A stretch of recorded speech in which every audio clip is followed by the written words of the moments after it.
bringing back the Jelly Bean intro we had when we were still at uni. I think even when we do get back to uni, I don't think we're going to be necessarily doing D&D in person still. Probably not. Because especially if James isn't going to be in town for most of it. Oh yeah, that. And I've done it before where we've had I've played in games where we've had like one person on a phone on Discord, and it's not great because you can't hear them very well, and they can't hear anyone else very well. Or just shout loudly. So, yeah, it gets a bit difficult if it's only like a couple of people that are like phoning in, essentially. But if it does come to it, you guys can just keep playing without me. I won't really mind. There's nothing stopping us just waiting until we get home. Or Monday. True. True, yeah, I guess. It's not, no.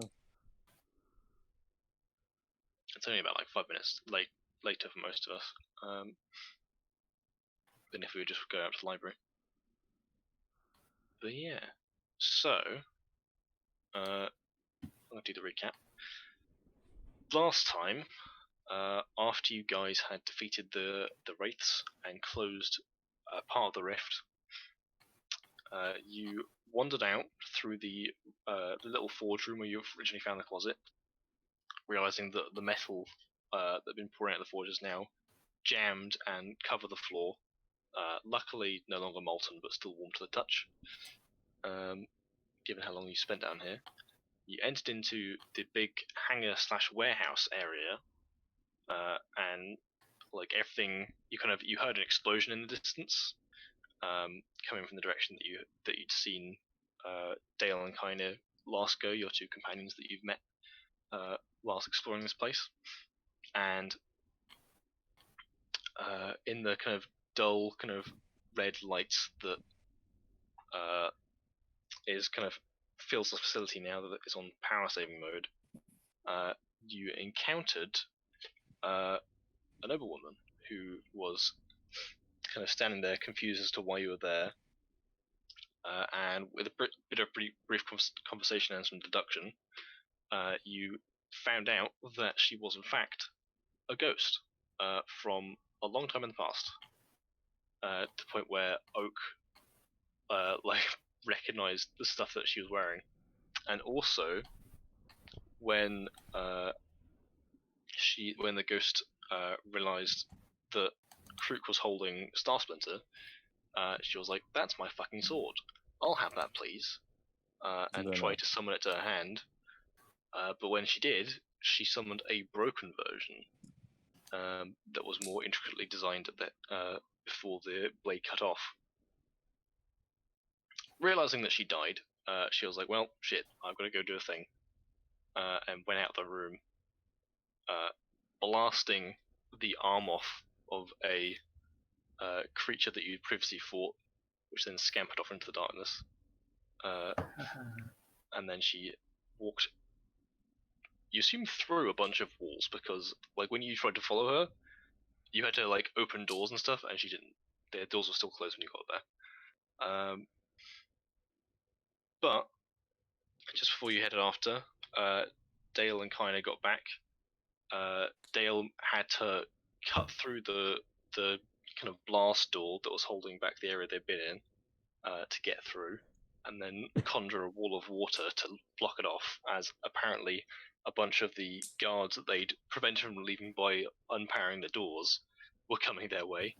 And so you guys all hurriedly ran across the bridge after raising the portcullis, jammed the puzzle to cause the blocks to start stunning again. However, you were unable to do so in a way that would allow you to undo it, and it's now kind of possibly broken. You went all the way back into the room where you fought the Bodak, and where you originally found Tropos and Nalu, and also where Lucifer died. His corpse was still there. Trying to break the door open, you realised that it was not only very thick, but also not responding to the tools that you usually use to make things open for you. And whilst you were kind of hurriedly trying to figure out how to get in there, and testing whether or not the teleport field works by dropping a dagger off, and seeing that it got cut in half. Up behind Burial came this shadowy skeletal figure of a Dirk drifting across the floor, which Burial realized just a little bit too late was in fact a gelatinous cube as it tries to eat and digest her. Most people, except for maybe Krook, were like, we'll just watch and see how this goes. And it was a pretty close encounter for Burial. I believe you are on like 10 health at the end or something like that. Yep. And yeah, eventually you managed to boil the gelatinous cube to death from the inside and escape. And that's where we resume now, with you guys currently standing around in this kind of dimly lit room that's now kind of got like this kind of watery liquid on the floor that used to be that was basically what is remains of the gelatinous cube as it puddled and lost integrity. Right. We need to find a way to go. I would like to immediately spend my free sorcerer points to get some temporary health. Alright. Krook would like to immediately call Burial a fucking idiot for getting slurped up by a cube. And it's not like I could see it. If some people We're just gonna to... look for another direction to go. Alright. So currently, like, from what you know, there's pretty much two directions you can go, which is through the door that is currently locked, or back the way you came. Or alternatively, you can go back into the two rooms you're in, but you didn't see any like doors leading off from there. Okay. Right. We either get that door open, or we go back across with the cubes and back to where all of those Dirks and cultists are. Right, no, we're going to try and break the door open then. We're going through the door. Probably the better option. Right, is the other door, like, locked? The door seems to be unpowered, because when both Dale and Reaver trying to use the like the tools they use to kind of interact with doors seemed unresponsive. Try it open then, if it's not powered. I think you did try that last time with not much effect, but you can try again if you want. I don't think we did. I think we were just trying to bash it down. Maybe. I remember saying these things was a very sturdy door. Sturdier than the other one we broke down. It's like trying. Well, like the doors that you've managed to break down before have been kind of like the kind of cast iron ones, whereas this one it seems to be made out of different metal and also not on hinges. So you'd have to lift it. It's one of the ones that comes down from the ceiling. Ah, okay. Can I try and lift it then? You can try. What are you using to get under the door? My crowbar? So I need to try and so I need to try and prop it open with something first, so then I could lift it up. Well, basically, you need to you think you need to get something under there because you currently can't get your fingers underneath the door to lift it up. You need to get something under there to try and pull up. Yeah. Try. Let's try crowbar. Yeah, with our hands create the crowbar. Right. Alright. Tries to get it underneath then. Make a strength check.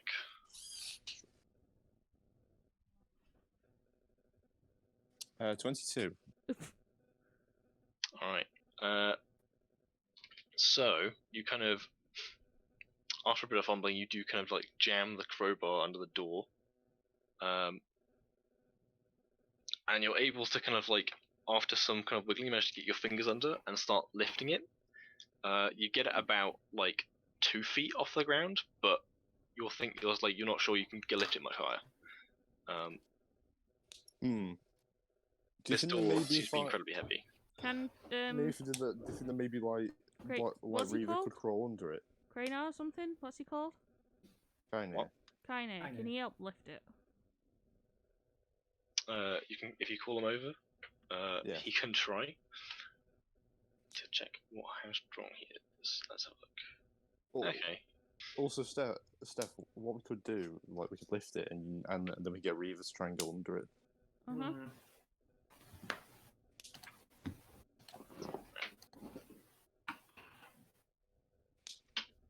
Alright. Kinda, whilst trying to help you, doesn't need to be able to do much. You can see that he's like wounded, and as he kind of strains to lift the door, you can see that he's kind of like buckling under the weight a little bit, and only able to help you get it higher. He rolled pretty low. Okay, I'll crawl under. I'll crawl under. Whoa, whoopsie. Alright. Oh shit, hang on. I'm just having an issue. Oh, Discord's like freaking the fuck out. Hang on. There we go. Oh god, we've dropped like a fuck ton of frames. Anyway. Alright. So, checks. It's quite a tight fit because Krook's kind of also in the way. So I need to look at the skill list because I'm not actually looking at it actually then. So I think, yeah, like this. So Reaver, make an acrobatics check to kind of shimmy under, and Krook, I need you to make a strength check to like keep it up without it dropping. Alright. Don't squish me with the door. What am I doing? 20. What am I doing? 24. Acrobatics. Yeah. 24. I got a nat. I got a nat 20. And I got Alright. 24. So yeah, the door is very heavy, but you're able to keep it open. And with your kind of roguish skills, you're able to kind of slip under the door. The room that you enter into is pitch black. Fuck.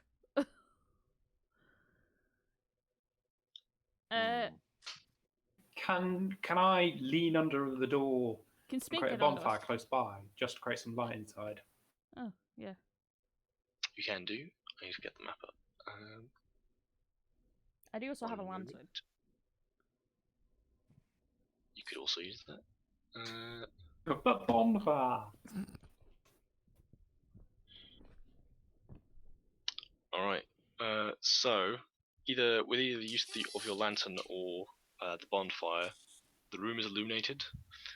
You remember being here before. This was where this is the room filled with the kind of canisters that have like this kind of pinkish liquid in them, which kind of like reflecting off the walls as the light of the lantern passes through it. And you remember, you can see the broken one where you had originally these kind of wet footprints and broken glass on the floor, which is kind of dried up now.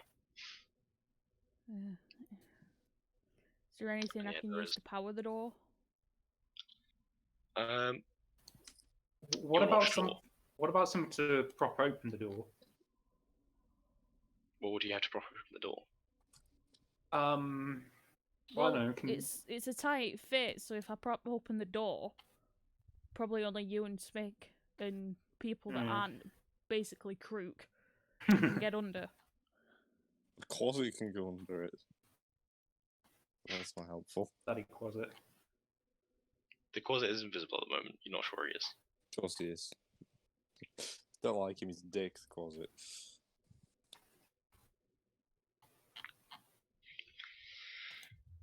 Well, he do be chaotic evil. You know, he do be the incarnation of like entropy. But He's in a very one small worse form. than me. I mean, worse is debatable. Different kind of evil. It's a different kind of. Yeah. Is there anything to prop the door open or to get it powered? Not on the room you're currently in. I mean, like in terms of powering it, if you had some sort of power source, you might be able to like, if you opened up like the circuit board on the wall, you might be able to do something. But you're not particularly trained in that kind of stuff, and also you're not sure what you would power it with.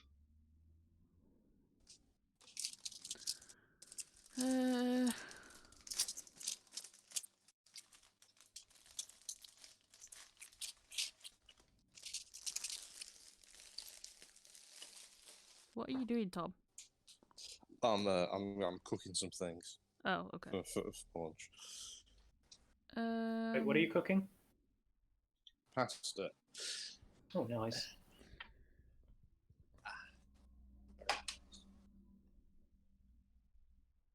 What can I use to prop the door open, if there is anything? Because it's quite a heavy door. You tell me. Also, we could like use like maybe like we won't be able to get it up far enough. So I'd say like my axe, but we won't be able to get it up far enough. Yeah. Is there nothing in the room? No, like scrap metal or anything. The room currently was like in terms of loose bits of stuff. There's like shards of broken glass. Oh, that's not probably gonna work. This room is the room with all the cloning vats in it. Like in terms of useful stuff, this is not a very useful room. What's in the other room? Not the one we came from, the one that leads into this room. I think so.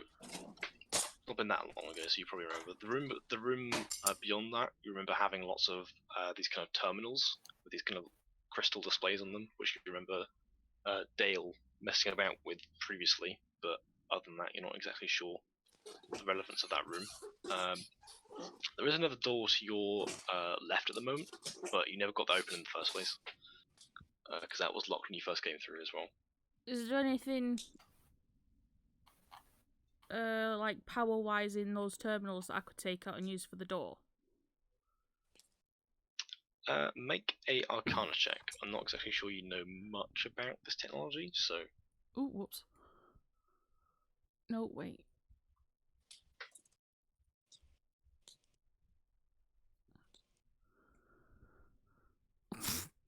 Fucking hell. Yeah, you don't, like, there might be something in there, you don't know. Like, this technology is still pretty new to you.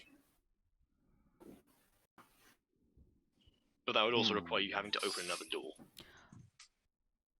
I still have just my crystal on me. Can I use that to power it? I don't know. Which crystal is that? Oh, Lucifer had the glove, and I just had the raw crystal. Okay. Like, can I like stick that in the circuitry or something? It doesn't respond when you do so. Damn it. You think that potentially, like, it didn't necessarily give power to things, but it might have been a form of, like, verification almost. So it's more of a key than an actual, like, battery as such. Okay.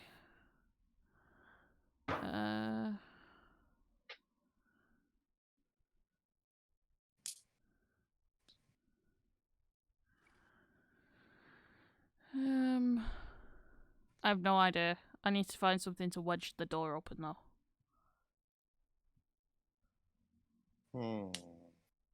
The only thing that I can think of is the body of our enemies. Nice. Speaking of, Kruk, are you still holding the door open? Nah, because I'd be knackered. That means it's shut. Alright. Yes. At some point you do hear a loud thunk behind you as the door slips back into the floor. Great. Well, this can only end well. Is there no vent in the ceilings or anything? Oh god, that'd be make a perception check. Can we do it in our room as well? You can do. I'm like +8 or something, aren't I? My perception now. No, I'm still +7. 21. Oh, Oh no, I got 9. I got 21. All right, Burial looking around the room for vents. This room doesn't seem to have any. The closest thing you've got is the tunnel where the rust monsters were. Yeah, that's still a big nope. And Reaver, like looking around this room, as far as you can tell, there's like pipes coming in and out of the ceiling, but they don't seem to be. They enter into like the vats as opposed to into the actual rooms itself. You can't spot any like vents at the moment. Okay. Is the power to the door that's locked? If you go up and check it, I will make. Let's see, is it? No. Stop rolling dice, you're terrible. There's a very slim chance that they're on. The answer is generally no, though, because at the moment there's like power being diverted to other places. But Oh. Okay. So what's past the room with the terminal in it?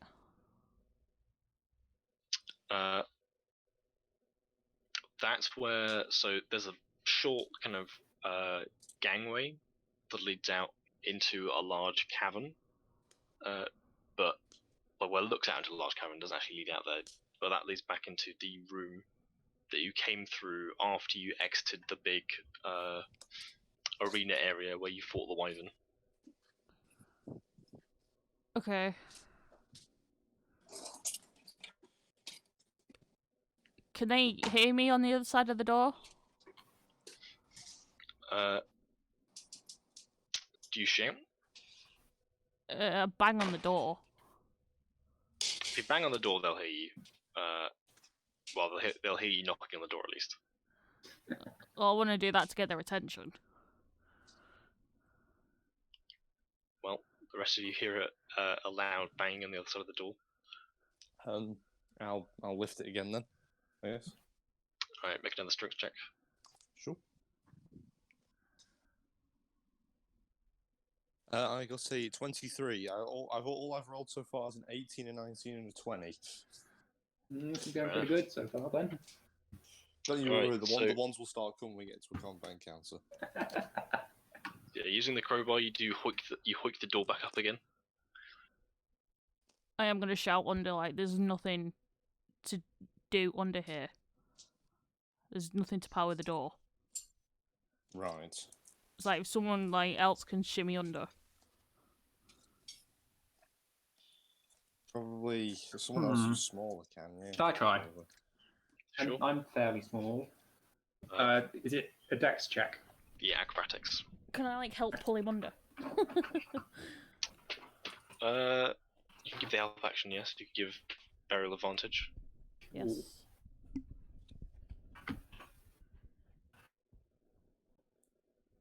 My acrobatics is 1. Yes, I'm going to help pull him Hey, under. oh. What the hell did you do there? 2 sevens. Nice. Probably. So 8. As you try and kind of pull yourself through, you kind of get about halfway before getting jammed. As like Kruk is like, he's still holding the door, but it's like gradually getting lower. Oh, this is most troubling. What do you do? I'm going to like try and pull Burial as hard as I can under. Try and Alright. push myself out as well. Both of you make a strength check. Okay.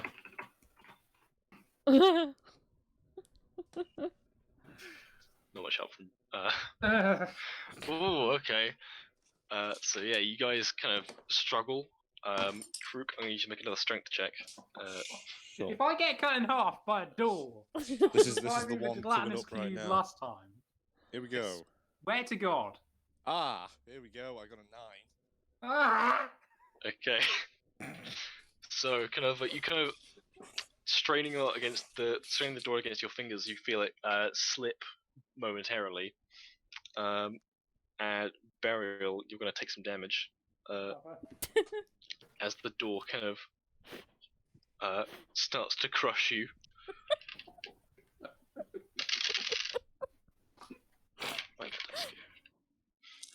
Alright. You take 6 bludgeoning damage. Ow!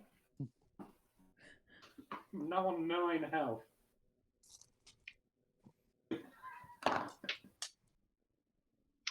At this point, what is everyone doing? Well, I'm still just gonna have to panicking. keep pulling him, aren't I? I'm Pulling her. Alright. Because I'm like behind her, like push. You can try. Well, the thing is, like, it's kind of difficult. You're all kind of in the way. They can. I think kind of will probably try and help, but he's going to ask Kruk whether you guys want him to help with holding the door up, or whether you want him to help pushing Burial through. Push Burial through. Alright. Alright, so whoever makes the check to push Burial through has advantage. And I need to make that strength check again. Steph, do you have a bonus to strength? No. I don't either. I just have 0. Right. Strength check then.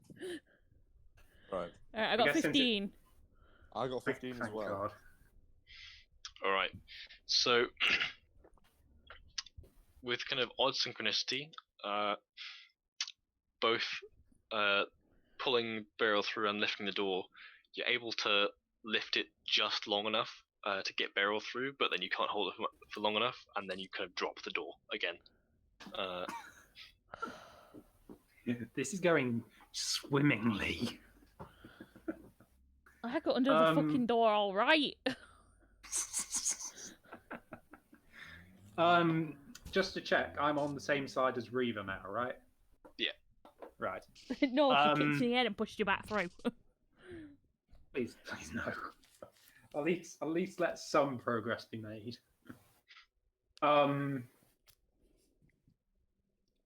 Okay.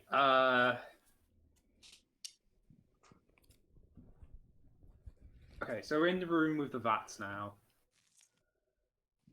You need to find something to power the door. A battery or something.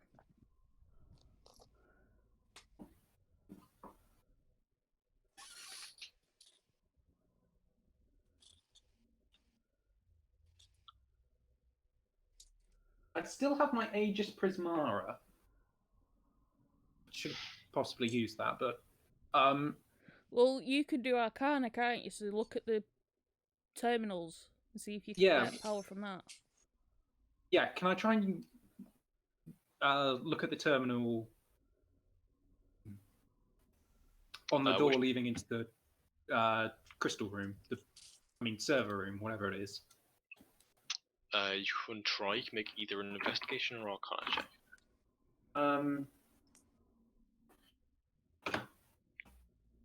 Arcana. 22. All right. So, looking at it, you think you like potentially with some fiddling around, you could probably hook up a power source to this and get it open. Like you'd probably be able to divert what looks like the main power into a battery instead, but you have to have something to power it first. What about my Aegis Prismara? So Aegis Prisma is primarily what you know of that is it's so like that projects like a shield matrix around you to protect you. Yeah. To try and hook that up to the device could potentially risk damaging the item, because you'd have to kind of rip out the power source or like plug it in, which could cause it to like overload. Yeah, let's. You could try it. No, I don't think I will, because it'd be destroying a magical item just to get a single door open. So,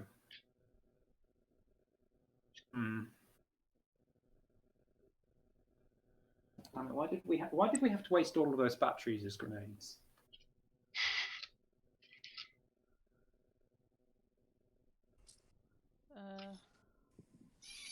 Can I go into the cavern bit?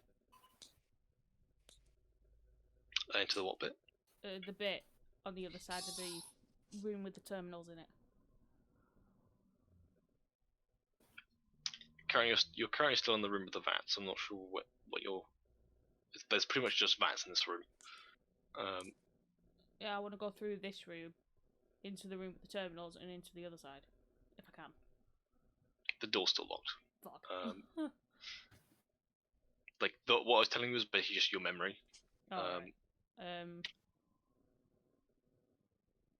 You know what? I'm going to try it because if we get into the server room, I think there should be something useful there. So I have a toolkit. You do? It's got a limited amount of stuff. Are you proficient in Tinker's tools? That's a no. Alright, so you are still going to struggle to use it. So like you kind of know roughly what some of these things do, but you're not like trained in using them. Wait, hold on. I have a portable battery pack with in the toolkit. Have I used that? I don't think I have. I don't believe so. I'll just use that then. Do you want to use that? Yeah. Alright. I was trying to remember if I'd used it before because I know I've used some of the stuff in here. Like the I'm pretty plasma sure you cutter. just kept I know using the blowtorch. Yeah, the plasma cutter. I know I've ruined that, and something. But yeah, the battery. Right. I'll try and use the battery instead of the Aegis Prisma. Alright. Make an intelligence check as you try and use these tools, Boy. which you are unfamiliar. Can I help? I'd say so. I'm gonna get you to roll an Arcana check as well. If you roll high enough, I'll let Beryl have advantage. So she's rolling Arcana and I'm rolling Intelligence. I got 16. 16. Is that plus anything? Nope. Man, I forgot. Like, despite the fact that you're Jameson Dragon, you got like a flat bonus. All right. Let's have a look. Yeah, actually, I've got the tools open somewhere. Because I didn't put anything in intelligence. I just put it in wisdom. Like an idiot. Hang on a minute. I've actually got rules for this. However, at the moment, bizarrely, like the most applicable stuff from this comes from the Modern Magic UA. Ideally, you'd want hacking tools for this, but you're kind of making do. I would say that. Okay, so looking at how complex the door panel is, I don't think, Reaver, you know enough about like this toolkit. This is pretty much like aside from the blowtorch, this is about like probably the first time you've actually seen this kit. Because it's mostly just been in Beryl's backpack for most of the time you've been around. So I think for Beryl, it's just gonna be a straight roll. Would she not recognise the battery though? Probably not. It's not like it doesn't look like any of the power sources you've seen before. Right. So 1d20 plus my intelligence. Yeah. Plus 2, 3, 2, 1. Please don't kill me. It's not killing me! I think. Alright. So, you kind of use a number of the tools. You use the kind of plasma cutter to cut the front kind of face off the panel without kind of damaging the circuitry behind. You're able to kind of like you find the cables and you've got these kind of like pliers and clippers, and you kind of like find the right color wire and snip it, and then you kind of use kind of almost intuitively knowing what each of the kind of things in the toolkit do. You pull out the soldering iron and connect it up to the battery, and you see the panel, which is still connected. there's literal sparks fly, and then you kind of see the panel lights up. The door is still closed, but Can I use my glove? I hit D button. all right. So as you use the silent resonator, the door kind of like stutters for a bit, and then kind of like jumps up about halfway, and then like slowly rattles up the last few feet. Oh, that doesn't seem dangerous at all. Run through, run through. Running through. Like, come on. So what do you? So the battery is like it's like the size of a car battery. If there's nothing to prop it up on, it is just hanging out the wall if you leave it there. Keep hold of it. Your hands are wooden. Well, I don't want to pull it out because that might damage it and might close the door. Well, just stand there and hold the battery and let everyone come through first. And I was doing this on the door into the server room. Oh. Because I wanted to look in there first. Okay. Well, I could go in and look. No, you hold the battery. I'll go in and look. Okay. Because I feel like I've had better luck so far with this. Shit. All right. So, this room you can see kind of like isn't like it's you can see more life in it than there was in previous rooms. You can see some of the terminals like flickering on and off. This room has the similar lighting to the hangar you're in. It's got this kind of dull red kind of strip of light around the edge of the walls. Okay. That bathes it in this kind of dull crimson. But some of the terminals do kind of occasionally flash on and off. But yeah, what do you do?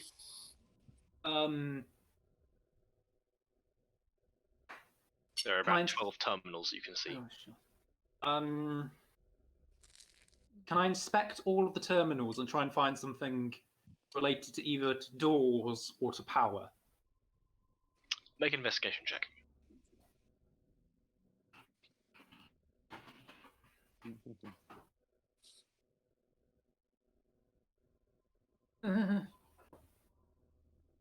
Nine. You're kind of like you try kind of look around the terminals and you try and like find one that's like on the most. But like in the brief moments where it is on, it's like I think you can't even really read what it's saying because it's not in a language you understand. You need Oak. You need Dale, who's on the other side of the door. Oh yeah. That's why I suggested to open that one first. Which is what I thought we were doing. Okay. While I'm still in this room, can I try and search for any? Oh wait, I've got an idea. Are the terminals separated into different banks? Well, they're kind of like they're little workstations. So there's kind of like it's kind of like a desk, but the top of it is this kind of glass panel. It's got this another one that kind of comes up, a bit like a desktop PC. Okay. Could I try and take it apart and find, like, hopefully another battery pack for a power thing? That's what I was trying to do in the first place. Okay, I'll listen next time. Make an intelligence check.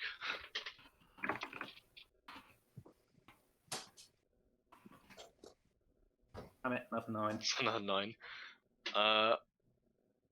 Yeah, so kind of like you kind of take it apart before you realize that these things like seem to be running off of like whatever power is like distributed across the whole station. They don't seem to have individual battery packs. But you have dismantled one of the 12 terminals. Are there like wires and stuff? This one seems to be built quite a lot differently. Like where there's cables in the wall, this has these kind of channels of crystal, which actually make an Arcana check. I'll give you an advantage because you're an elf, and this is something that you might have encountered.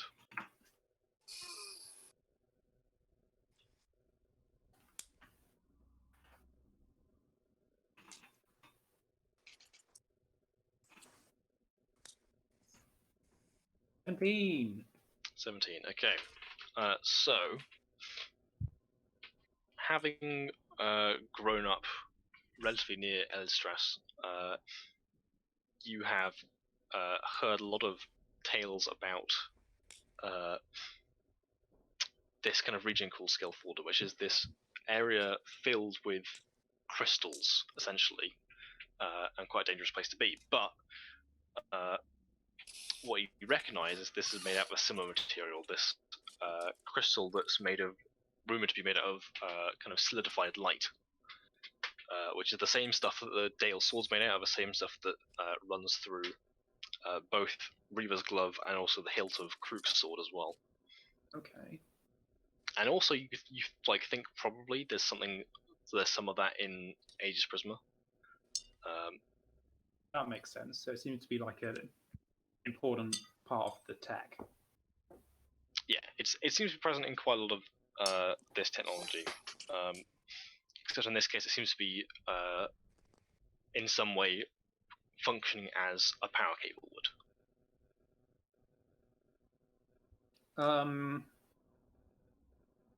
Would I be able to remove it like a crystal, or is it like a solid piece? Am I going to be able to bend it? Is what I'm going for. Ooh. What I would want to do is use it on the door, sort of in the same way, use it as the battery, try and like rewire it. I need to make a check because I'm actually not sure what colour this involves. Oh dear. It's not a good thing when the DM doesn't know how to power the door. Well, I wasn't expecting you to take apart a terminal. Hooray! You should know by now to expect that thing like that. I am becoming an artificer if it kills me. Fair enough. It probably will. Alright, give me ammo. I've got to write down the different things and figure out what this is what actual version this is made of, because the something else that you probably know very little is that the different colours of Skell have different properties. Oh, what's it called? So, Skell. Skel. Which is, I think that's the Elven word for it. Most people just call it hard light probably, but Skell is the colloquial term. But yeah, you know that like different colors of hard light have different properties. Some of them are flexible, but I've got to figure out which of the colors of this actually is to start with, what are we using. So give me a hot minute while I figure that out.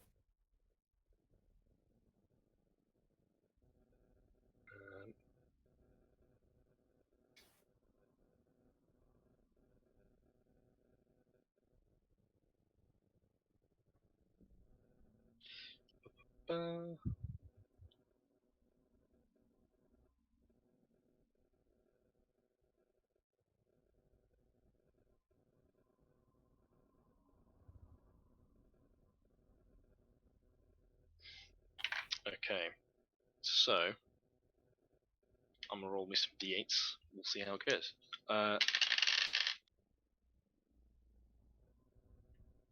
Okay, so these power cables appear to be like you can having cut a few open. There's one that might be intact.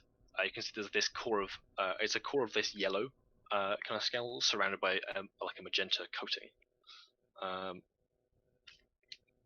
That sounds pretty. Mm. And yeah, the only reason why you can tell the color is because there is some light source coming in from both the red light in the room, but also the lantern that Reaver's got. Otherwise, you'd be seeing in black and white because your dark vision doesn't give you color. Can I remove some of it then? Some of this scale cable. I'm just going to call it scale cable. You can do. As you take it out, there is like a very slight amount of flexibility, but you think this is also quite fragile, or at least the casing is. You're not sure about the core. We just lost Tom. I just noticed that. Have I only got one of these, or can I get any more? I think with your role to try and disassemble the terminal, you probably only have one. All right. Let's try and work with this now. I guess go back to the door we came in through. All right. And try and repeat what I did for the last door, except instead of with the battery, L cable instead. All right. So, Hi, Tom. Oh, so are you entering the vat room first? Yeah. All To right. go through the vat room. And you're trying to do the door that Krook has tried to wedge open originally. All right. Make an intelligence check. Can I find a chair or something to put this battery on? Give it a minute, and we can hand it off to Krook.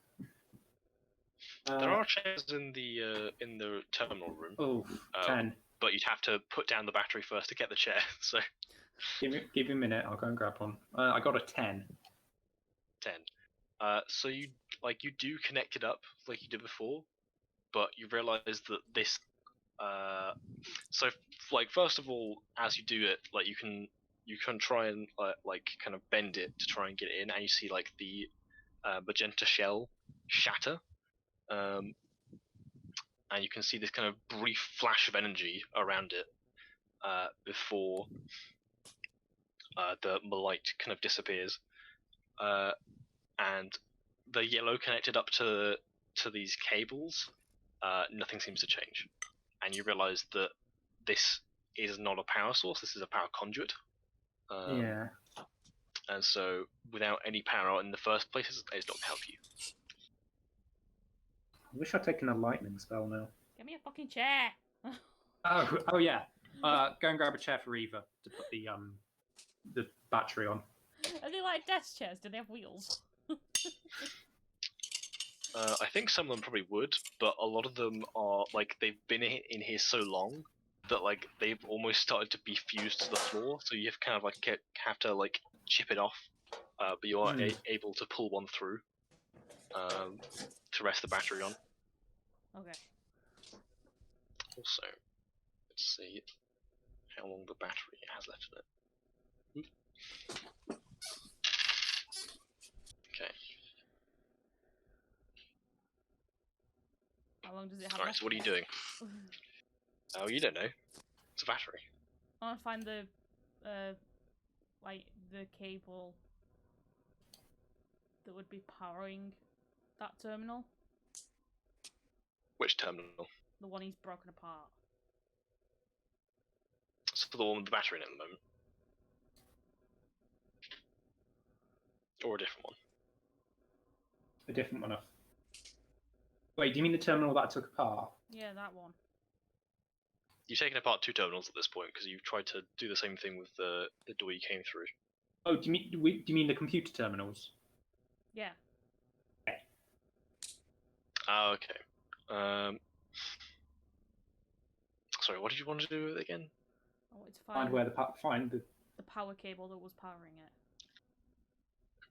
So, with various guidance, you are able to find it. However, it's the one that she pulled out.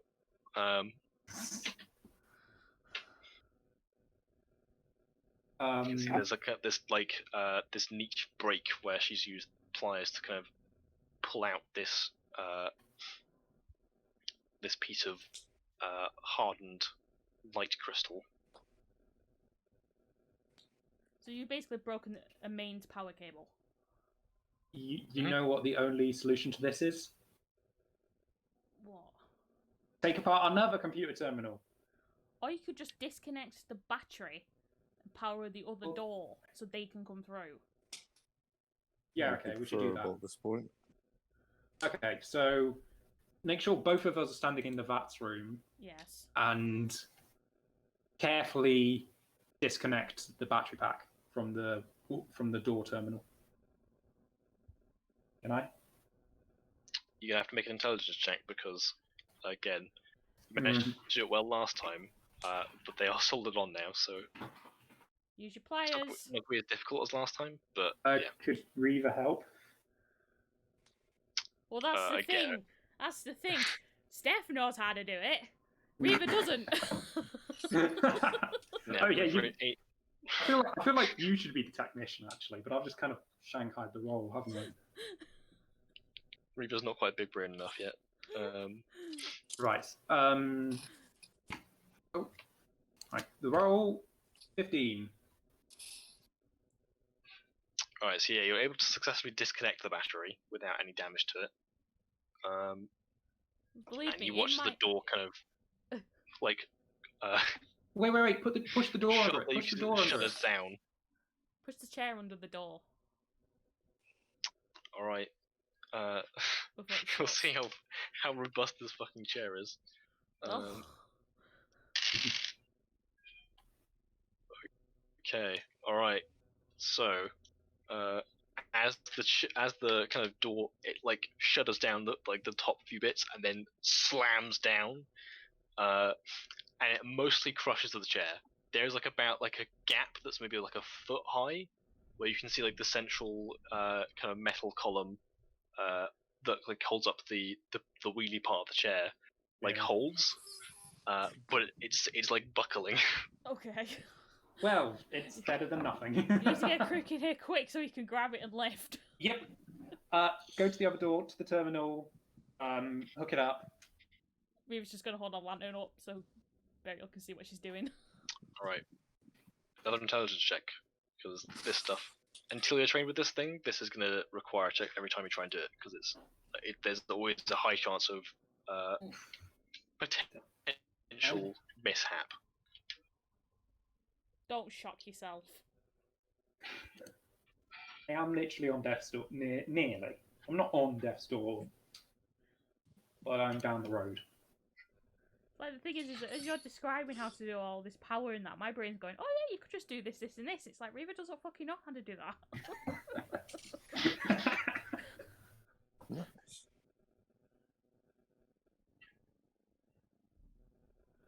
Alright, did you make the check? Yep, I got a 10. Okay. So, trying to hook it up to this door, you have to rip out the the hard light. But what you didn't realize is that so as you try and plug in battery, there's still kind of fragments of this yellow crystal attached to it. Oh, fuck. And as you connect the battery up, there is a flash of Review. You see a flash of light, and Burial, you make a strength saving throw Oh, God. as you are thrown God. across the room. Or perhaps we'll see. Yeah. So as you kind of connect the cables, you're kind of unable to because of what you fucked around with earlier. You're unable to prevent the part of the circuit you're working on from being live. So as you touch the cables together, sparks fly, and this kind of large bolt of what you would assume would be lightning, because you're not aware of this kind of thing, hits you in the chest, and deals 7 lightning damage as you are thrown back 10 feet, and the battery collapses to the floor. Does the door open? Let's see, does it open? Burial groans as she's on the floor. So, people in the other room, you watch as the door shoots up for a second, before coming crashing into the door went a bit further than it should do. Okay. I'm taking that as a win. Reva seeing this, can she see the yellow and that shouldn't be there and get rid of it? You could now that kind of Actually, it would still be there. It's not. It doesn't burn out from lightning. So, like, as you kind of watch this happen, kind of with your, it's not too difficult to deduce that that's like the common factor. Given this has not happened to Beryl just yet, until she tried to fiddle with this particular door. You can attempt to like either using like a dagger or like something else to scrape the bit of yellow hard light off. Yeah. Which doesn't require a check. You can pretty easily do that. Just gonna. But yeah, the crystal stays pretty much intact. The yellow stuff seems to be incredibly robust, and you kind of got this like small chunk of it now, but it's been disconnected from the cable. It's like Ruby's just gonna turn to Beryl and just say like, "You fucking idiot." Beryl just shakily raises a hand in a thumb. Like, now that's happened, could Reba try? Seeing how she make an intelligence check. Beryl does it. Can I help? Can I just, like, lean over her shoulder and go like, "Don't do that. That's what nearly killed me." Sure. You have advantage. Okay, I'm pretty sure. Like, Reba knows which bit shocks you. Oh yeah. Learn from my mistakes. She knows what not to do. She doesn't necessarily know what to do though. If that makes any sense. What am I doing? Which is it? Intelligence. Yeah, just flat intelligence, because I don't think you're proficient in the tools that would be useful for this. Oh my god. Oh That's- boy. I mean, you avoided a nat 1, so that's good at least. There's nothing here that would cause an overload. You don't get shocked like Burial does. But I think like you probably connect up the wrong bit, and you start to see the battery smoking. Unplug it. Yeah. Yeah, so you kind of unplug it as quickly as you can, but you're not sure what damage you've done to that thing. You kind of this kind of acrid smell, like fills the air. Just gonna shove it back into Burial. I'm gonna sniff it. No, I'm not. I'm not gonna sniff it. I'm not becoming a massive junkie. Out of interest, what's Krook doing for all this? It's just probably waiting, I guess. I mean, are those guards still coming, or can they not get to us? You can make a perception check if you want. Yeah, I'll have a look. Okay.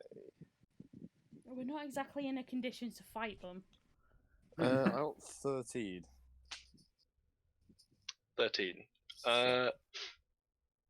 So you kind of move into the other room and peer across like the cube bridge, and you don't see anyone at the moment. They haven't seemed to have either thought that you've gone this way or just haven't got there yet. Okay then. Also, like most of you are in fighting condition. Pretty much the only people that's actually taken damage or spent any resources at this point is Burial, because you guys took a long rest before you did this. I'm quite wounded, I think. Aren't I? You're a bit wounded. You took some massive damage. Yeah. Everyone else is basically fine.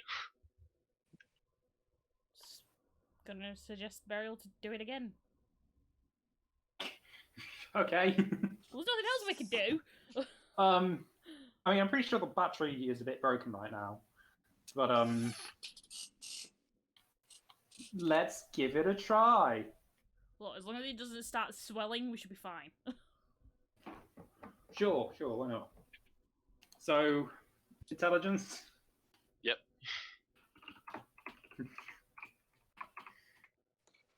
Better than what I got. All right. Yeah. So, Krook, as you start walking back, you start to you can hear all three of you can hear this kind of mechanical whirring coming from the door as it's powered. The thing like comes back on that you can see the glass panel light up, but it seems to be trying to do something without you even like connecting with it. Right. Okay. Can we open it? Can I use my glove?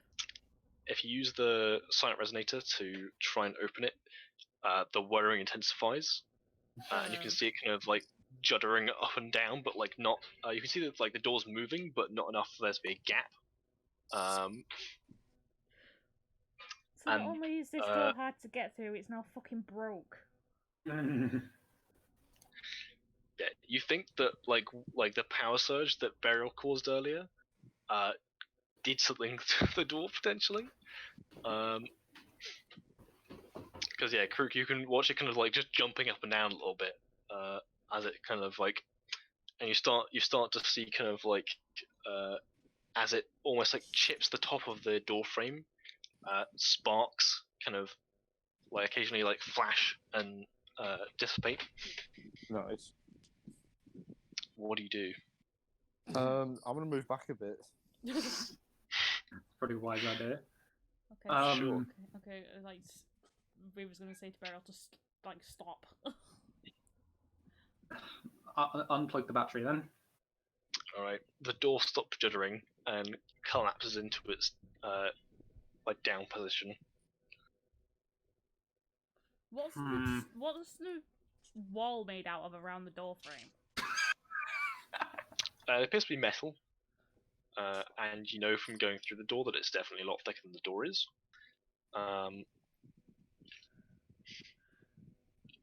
But you're not sure what metal. I'm not sure it's the kind of thing you've encountered before.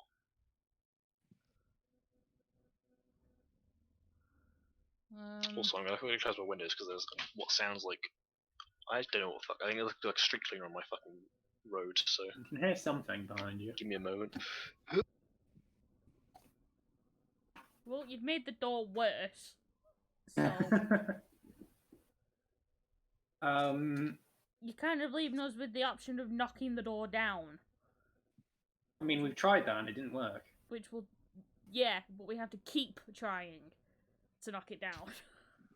I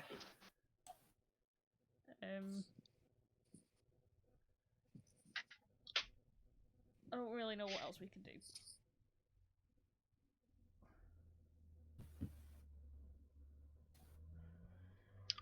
Well, it's like it's up to you guys. You gotta figure something out. Because I don't even think Crew can wedge it open now. The door has stopped moving, Krug. Okay. Just try and smash it. I can't remember. I'm running out of ideas and resources. I won't be able to smash it. Not the door.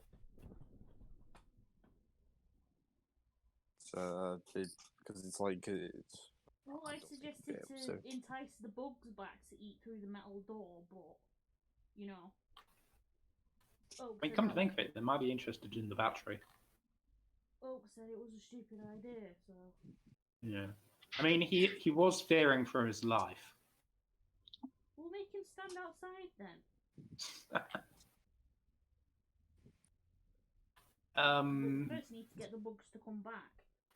Yeah. And he was like, let's stop messing with the fucking bugs. It's like, you started it.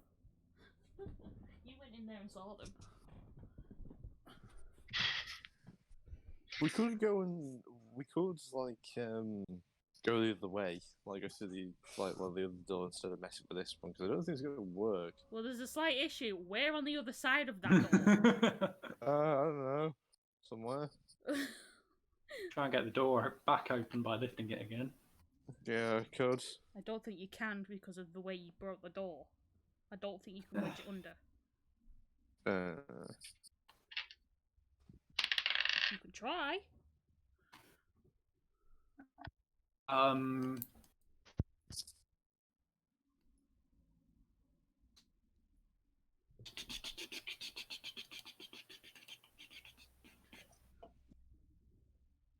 Just so you know, we've been foiled by this door for an hour. Yeah. I mean, technically, some time of that was spent on the other door, but still, I understand your point. At this point, so previously Dale had been keeping watch. You could also just ask them for any ideas. Oh yeah, them. She kind of turns around and kind of walks up to Kruk and asks, "What are you guys trying to do again?" trying to get the. Well, I can't hear, obviously. Yeah, she's talking to Krug. What I'm trying to do is to go back. We're gonna go through the other way because we can't get the door open, I guess. Are the other two on the other side of that? Yeah. She does an eye roll. It's like, they do realise the power's out, right? Well, well, yeah, that's what we're trying to get it back on the other side. Okay. Was that the hang on? Did you try and? Oh, fuck me. Okay. And you watch as she goes up to the panel on this side of the door, and she kind of pulls out a set of tools that look even more alien than the ones that you've occasionally seen Beryl using. She pulls out kind of this kind of little black brick almost, this very small kind of thing with a crystal display on it, with a number of leads. She takes the edge of her kind of hard light blade and leaves it against the edge of the panel, which kind of pops off, and she plugs in these kind of cables, and you can see kind of like she still has the sword like wedged in, kind of the little thing in one hand and the sword in the other, and you can see kind of this kind of pulse of light shimmer across the hard light blade, and then she kind of quickly taps something into the device, and you can see a number of kind of strange runes come up, which you've now come to recognize as Relistron, which you can't read, but you can recognize. But as these kind of like symbols come up on the screen, she looks concerned, and says, according to this, and I don't know what they've been doing on the other side of that door, but this door, there's a mechanical failure. Something they've done. I don't think so. I think make a perception check. If you can, it's very faint.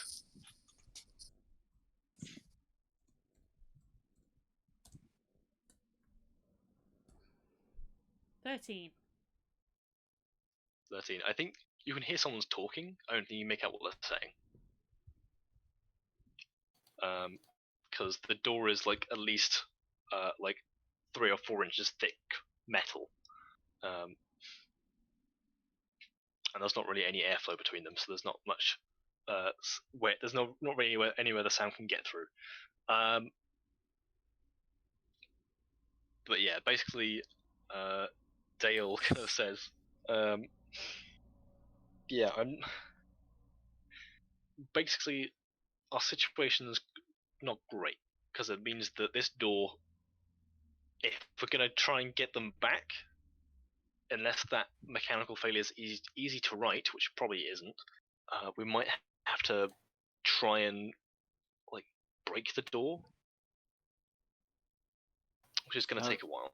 That would be the preferred method. I'm gonna bang on the door and shout through it. I reckon we just try and break it. So you just kind of cup up your hands to the door and shout into the. Actually, banging my fist on the fucking back of the door. Right. I'm gonna shout, "Beryl broke the door."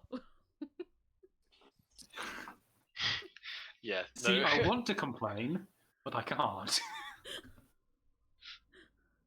Dale just kind of rolls her eyes. Actually, hang on. She might have something for this. Okay.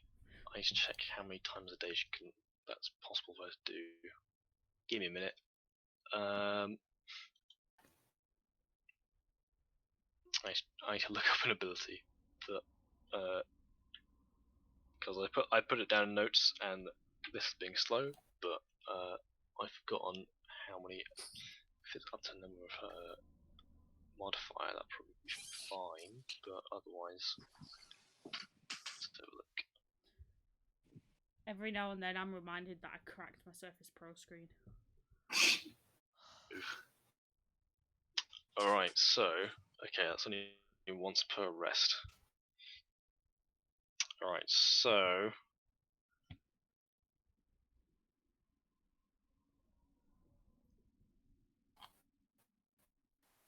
right, okay. That might be difficult. Alright, so she's gonna this is a hell of a thing. She's gonna have to make a couple checks though. That's not looking good.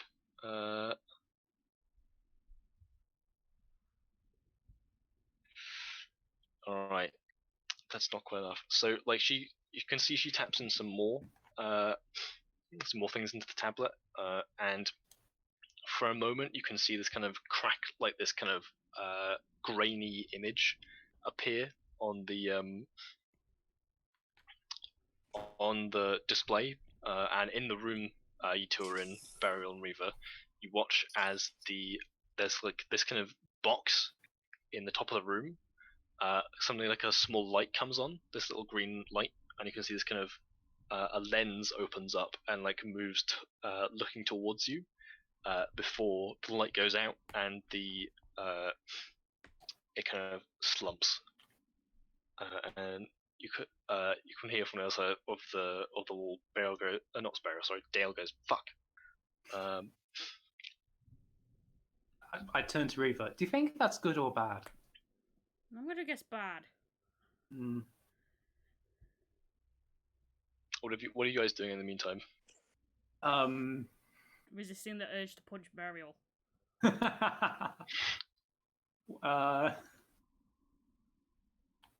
I inspect the battery and try and work out if there's any damage done to it?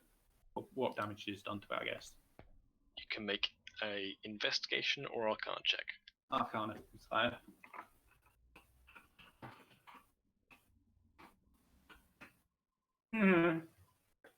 You have no idea, other than smoke probably bad. Yeah, that's true. It's generally bad. But yeah.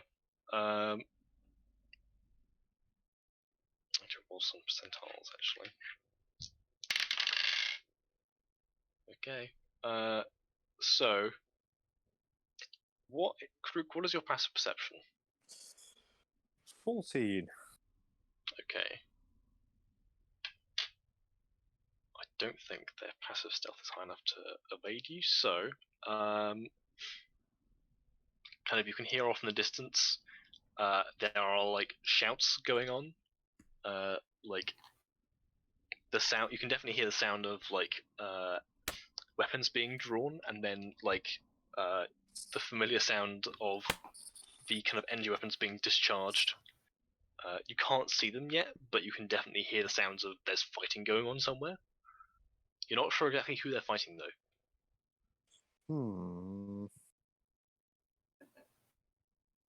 Right. So are Burial and Reeve back with us yet, or are they still on the other side? They're still on the other side of the door. Because we probably can't lift that, can we now? Nope. You've not tried yet, so you don't know. I'm gonna try it. Because if there's enemies coming, I'd rather us all be here. Okay, right. I'm gonna try and open it then. Again. All right. Strength check. 15. I know. 15. That's enough to like. You kind of manage to get it up. You kind of like getting the crowbar down. You realize you have to reach a lot deeper into the lip just below the door to try and lift it up. It seems to have crunched the metal down and mangled a bit, and you're able to kind of pry it up to the position where it would usually be closed when you first got here. That's about as far as you get. It doesn't fall as far as it did before when you let go, but yeah, you can't open it in that way. Not with that check, at least. But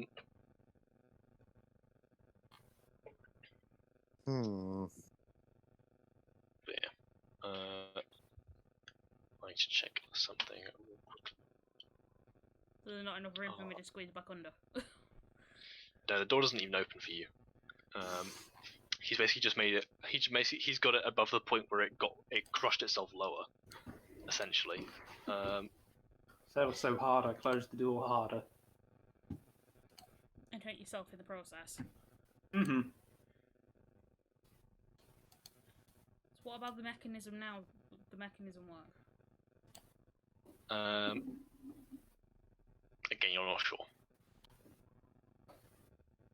Actually, okay. So, she's gonna try again. All right, she rolled a little bit better this time. So, Krook, you watch as Dale. She kind of pulls out a second device, and on your side of the kind of wall, you see that the panel light up, Beryl and Reaver, Okay. and you can see kind of like it looks like someone's inputting things into it, but you can't see anyone there. But you can see kind of like readouts and displays kind of streaming across the little glass panel, and you briefly see some sparks fly out of the panel where it's there, and it kind of like goes dim for a second, and then lights back up again. And make another check. Okay, it's not going well.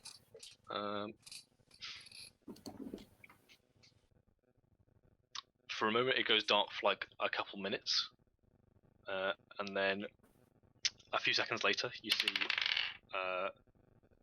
it light back up again, and a few seconds after that, you see kind of like a very distorted and like pixelated image on the screen. It appears like a person's face, and it takes you a couple seconds to recognize it, but you can see Dale on the screen. What do you do? Awkwardly wave. Like, hello. So, any idea what to do? She kind of frowns at you, and you can see she starts talking, but you can't hear anything. Oh, no. And then she kind of rolls her eyes and is like, gives a kind of a like look of forgot about that. And then you kind of see her look down for a second, and then okay. But so this is Krook. What you kind of watch her as she after establishing this connection, you watch as she kind of closes her eyes briefly, touches the kind of device on her. I think it's on, where is it, on her leg or her hip? Basically she touches this device, and you watch as she kind of shunts towards the wall, and you can see these kind of various after images. But she appears to disappear when she reaches the terminal, and then on the other side, Burial and Reaver watch as Dale seemingly materializes on the opposite side of the door. Well, that's And she kind of, You gotta like, teach me how to do that. you can see that she's kind of like there's smoke trailing off of her armor as well when she comes out the other end. Oh, fuck me. Okay. Oh, remind me never to do that again with a broken system. All right. What's the problem you've got here? Burial hooked up a battery to the control panel and fried it. It worked on the other door. That's because you didn't plug the purple yellow wire into it. Sorry, Scale cable. what? Whatever. What the fuck? Yes, exactly. How the fuck did you get hold of one of those? Oh, the next room over is... Who are you guys? How the fuck did you manage this shit? I don't know. I want to kill a dragon. We ask There ourselves are that no every day. dragons in here. Except this one, and she doesn't count. She just shakes her head. The next room over has... I was just gonna say, she can't see into the other room, can she? Yeah, that's what I'm telling her. Next room. There's like red light filtering under a gap in the doorway, so you can she sees the crushed chair, and she's like, "Oh, okay, good to know." Right. There are standing terminals on the other side. I took one apart. Yes, to get a scale cable. All right, well that's not going to help. The issue we have here is power. You're not like those things don't have any like batteries in them. Like probably the thing you've got there is probably your best bet. That's like smoking. Yes. Do you have any idea what the problem with it is? Asker? Well, the door's mechanism is fucked up. Something that I assume you did has. Reba just slowly points the finger at Burial. Like two kids in trouble, she's just like, Burial did it.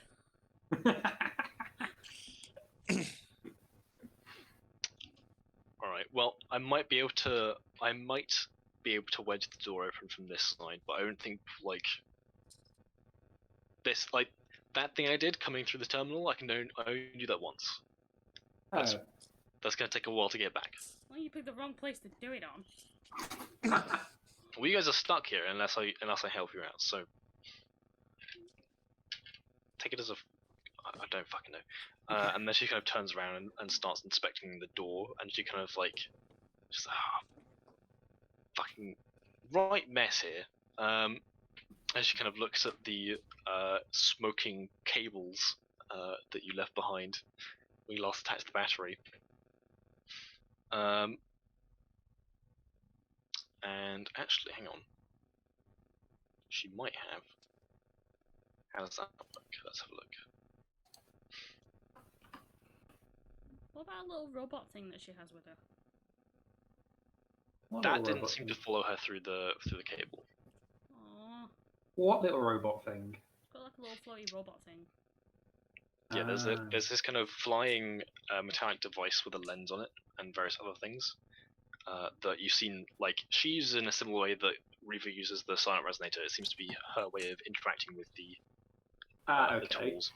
I feel and you like can see her kind of like she's got like the little the kind of display on. Reva's going to ask, how do you know all this stuff? A lot of trial and error. Well, you were a lot luckier at it than us. Just been doing it longer. And yeah, you watch as she starts tapping away, and you can see like there's a like part of the display on the kind of panel. You can see the little, and quick on your side, you watch as the little sprite flies down and hovers in front of the panel, and she does some tapping away. And yes, you watch as she kind of she jams her sword while it's active into the thing, and like so it kind of bridges the gap between these two cables that you've cut off. And then you watch as it kind of changes from this kind of teal kind of cyan green color with this sheen of copper to this bright red. Kind of shifts through the spectrum until it reaches this kind of deep crimson color, matching the lighting coming in under the door. And you watch as the panel kind of like shines a lot brighter for a moment, and the door makes some interesting noises. And she shouts through, and you can hear like coming out, like distorted but quiet, coming out through the sprite. Her voice saying, "All right, Crook, I need you to wedge open the door now." I shall do that. All right, make a strength check. Yep. 16. All right, 16. So you kind of use the crowbar, and you're able to kind of like pull the door up. You get about a foot above the ground, and you can see there's the door's gonna like there's a kind of a a much deeper like gap in the floor than there was before, but seemingly it goes up enough. And as you kind of lift it, you feel like there's like a mechanism that catches in the top of the door, and then it flies up into the ceiling, and you hear this kind of crunch, and Dale kind of yells, "Everyone through now!" Kind of directing you and Reaver and Burial to go into the room with Crookin. Okay. Okay. I mean, we put all this work into going this way. We can just screw that then, I guess. Sunk cost fallacy. But yeah. And yeah, she after she kind of like walks her way around the door, still holding her sword in the same place, and then kind of after she's kind of like satisfied, keeping like closely looking at the like the door above her, you see the sword like deactivates the blade disappears, and she yanks her hand back through as the door crunches into the ground. You see the metal actually buckle, and yeah, there's like smoke kind of rising from where it hits the floor, and also from the terminal. Okay. And yeah, Dale says to you guys, well, that door's officially fucked, but you're not trapped anymore, so there's that. Right.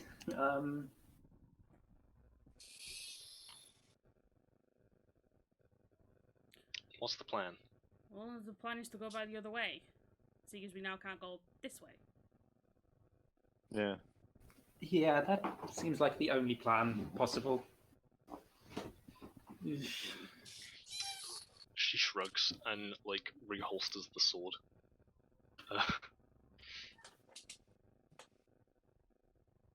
All right.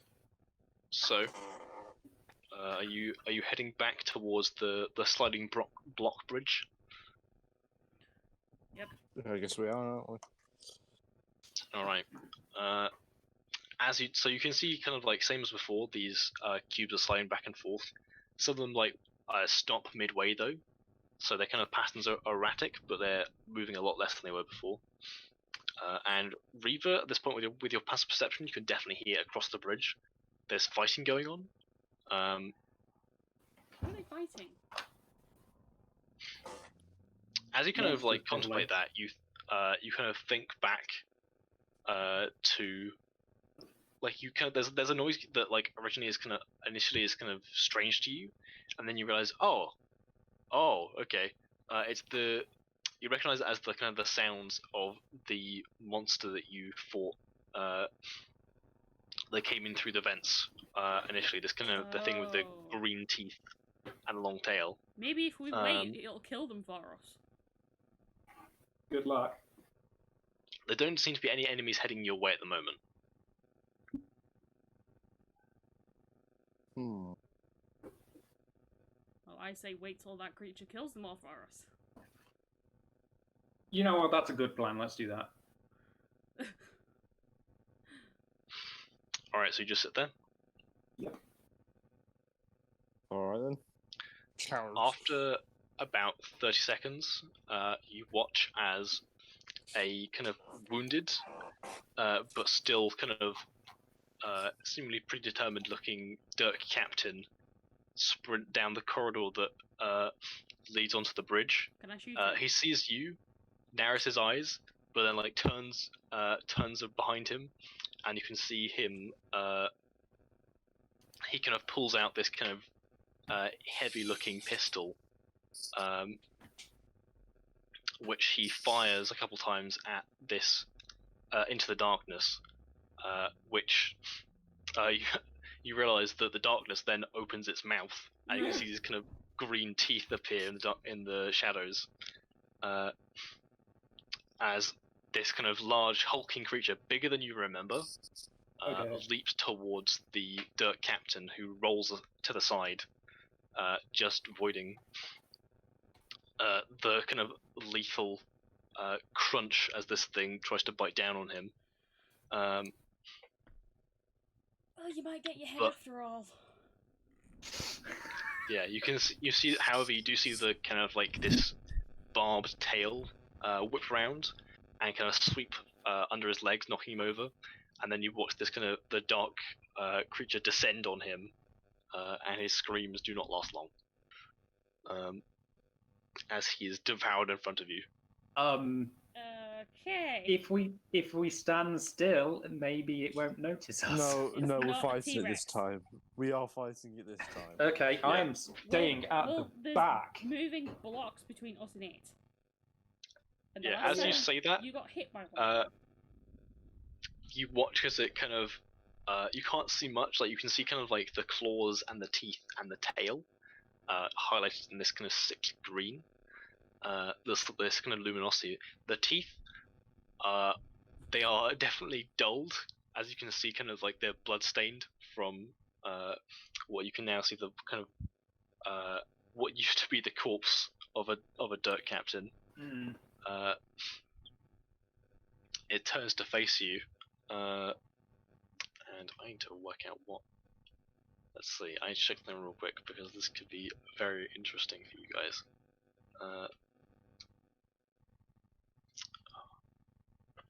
Where did I put it? Where is he?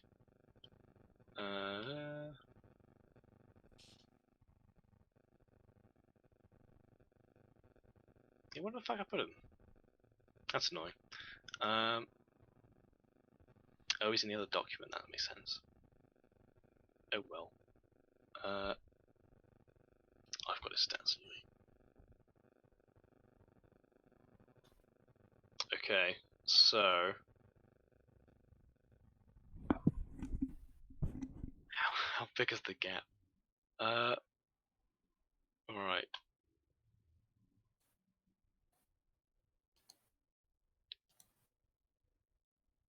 Okay, so you watch as the hulking mass starts climbing up the wall on the opposite side. It kind of makes its way around, and then you watch it kind of disappear underneath the bridge. But you can still hear a scuttling noise, which is getting closer to you. Okay. I think you pulled us onto the wrong side of the door. Yes, I'd prefer to be on the other side. Yeah, we need to move quick. What are no, you doing? We're fine. I There's, don't know. there's no. Are we gonna move? Have to. I don't want to run across because I don't want to get knocked off. I know you said last time that I broke the plinth and the keys. That Mhm. can I try and not fix it, but just try and fix it, I guess. I want to. Actually, can I turn to Dale and just sort of go, excuse me, could you try and fix the stand? Because I've had bad luck with it. I want to prepare. Which one is it? The distance one where I push creatures or Alright. anything back. Yeah, distance is the. So the question is, are you using the silent resonator, or are you just using your innate ability? I can't remember which one's better. I think the Psionic Resonator, isn't it? I think so, mainly because the silent resonator has a higher save DC. Because if I look at it real quick, so the main thing is like they're technically separate, but you can do more things with silent resonator because distance. Yeah, so distance on that one. As an action, you choose any number of targets you can see within 30 feet, which is one target per charge spent, which would only be one in this case. And they've got a 16 on a DC 13 intelligence saving throw. We push back 30 feet. Right, okay. I'll do it with the Resonator then. And when it appears, I want to try and push it into the thing below so it hopefully gets killed by the teleport thing. Gets cut in two. All right. So that's what you're doing. So as you ask Dale to kind of fix the thing, she says, "I think we've got more pressing matters." Yes, but it draws helps the us sword get again. over the damn bridge. It's coming under. I don't think we're gonna get like fast enough. Okay, fair enough.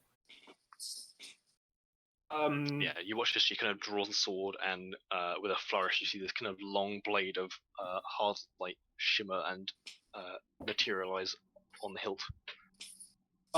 Like Steph, could I prepare an action for when the thing appears? Mm-hmm. I prepare a second level chromatic orb. Sure. Cool. Krook, what are you doing? I will draw Star Splinter and just be ready for it, I guess. All right. Sure. So I'm also gonna. You've got a bunch of boys with you as well. I'm not gonna control Oak for now, but actually I do. I might have access to his character sheet. Give me a moment. Okay, I look at my party. I don't know if it updates if he levels up or not.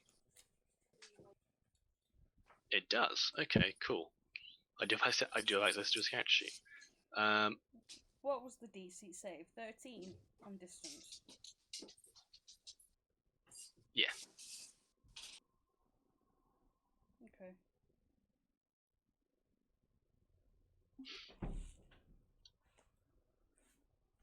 Let me look up some CR2 beasts that he might be able to turn into.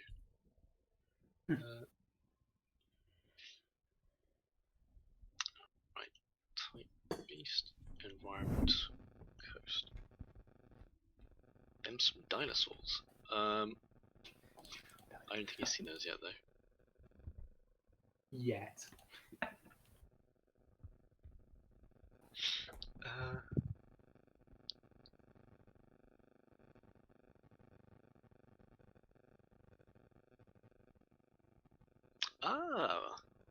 Yeah, okay. Go with that. So, as Oak's prepared action, you watch as his body kind of twists and forms, and he grows massively in size, and you watch as he transforms into a giant iron elk. Oh, cool. Sure, why not?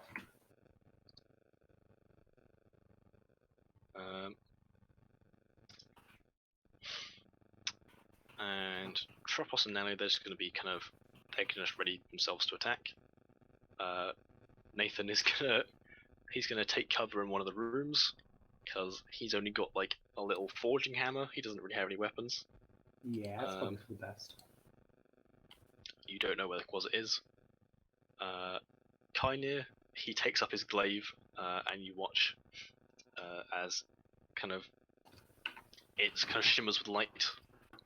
Dale similarly has drawn her weapons. Alright, so I'm gonna get you guys to roll initiative and then we'll jump right in. 80. Initiative.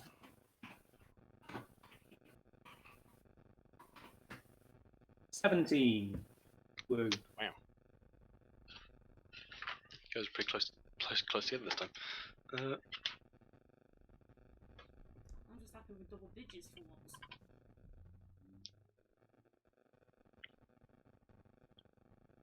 I got 15. What the fuck? I just rolled 2 nat 20s for initiative. What the fuck is this? Oh. What's going on? Who has the higher? Okay, I think it's Dick.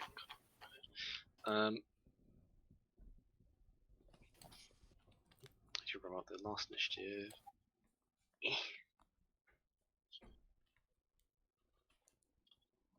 Alright, so we have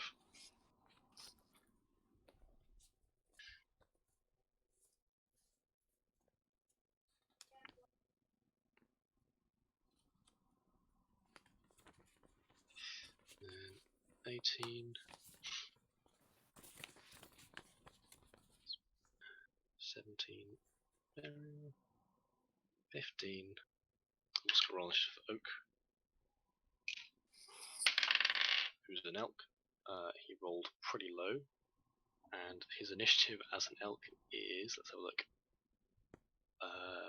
+3, okay. So he's got 10. Oh. It's not that important, but you know when Dale was talking to us through that screen, but we couldn't hear her? Yeah. Because I have observant. If a creature's mouth is speaking a language I understand, I can interpret what it's saying. Okay, so yeah, you would have been able to understand what she's saying. But she doesn't know that, because you haven't told her that before. She takes the assumption that most people can't read lips, unless they're deaf, so...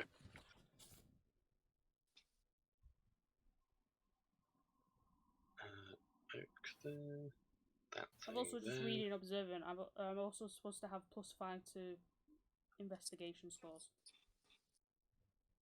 Well, Or passive intelligence. I don't know. Yeah, passive intelligence is generally that. So instead of being +3, it would be +8. Observant's pretty good, you know. I need to update my character sheet then. What the fuck did I do with my pen?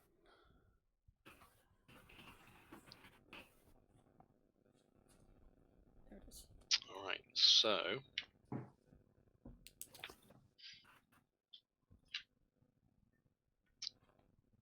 Yeah, so I'm going to assume that everyone that's ready to action is going to wait until the monster's visible. So yeah. We're going to skip to that first. I've got to find out what its fucking HP is. That would be Give me helpful. a moment. Okay.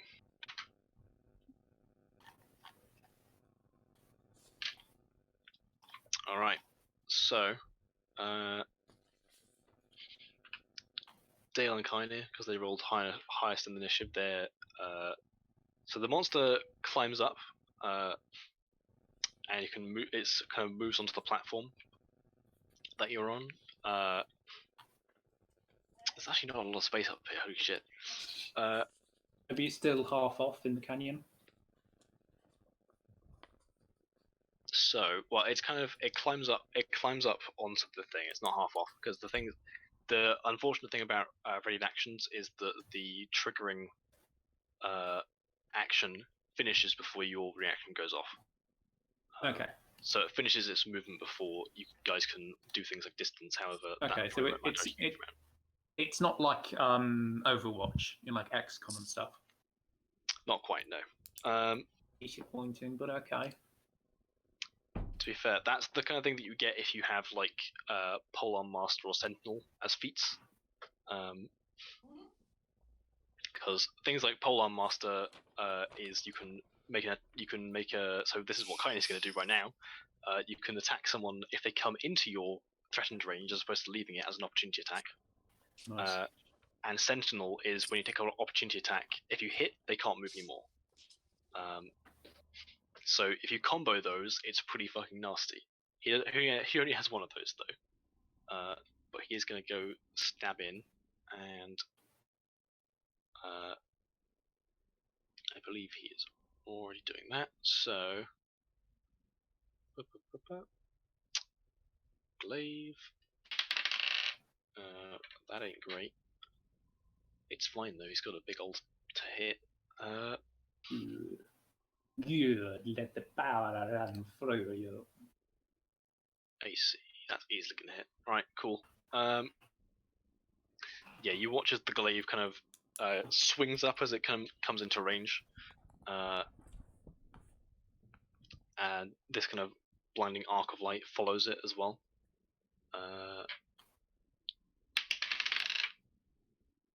So not much damage though. Yeah, you see, he kind of slices off this thing, but like in the darkness, it's very difficult to see how big this thing is, and he kind of underestimates where the most deadly place to strike was, almost bouncing off this thing's hide.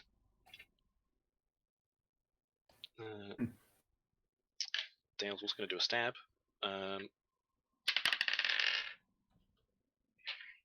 That misses, however, unfortunately. Drops a note aren't close enough.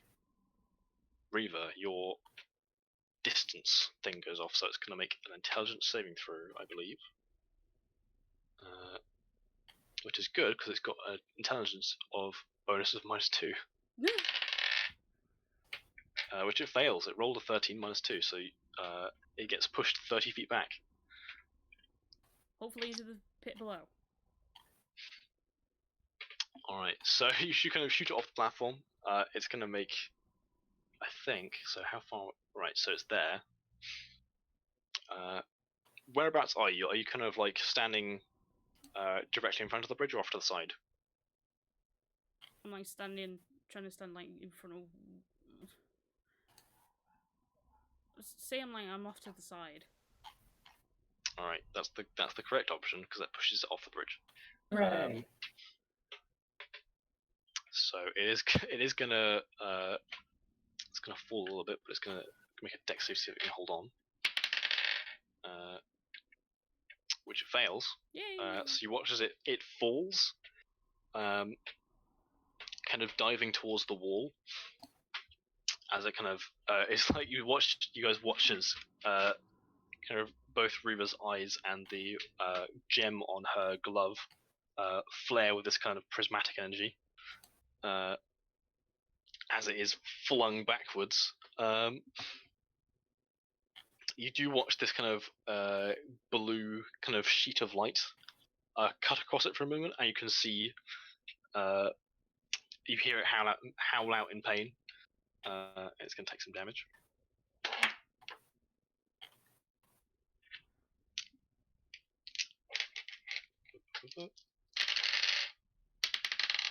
Oh boy, what the fuck? I rolled 4 9s on 4d10. Oh, I one was a 6. Lol. I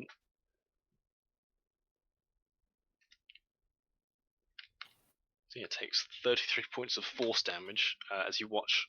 It doesn't quite cut off one of its limbs, but you can see this kind of searing cut slices across it. However, you don't hear it hit the bottom. Instead, you hear this kind of screeching of what you assume is claws on metal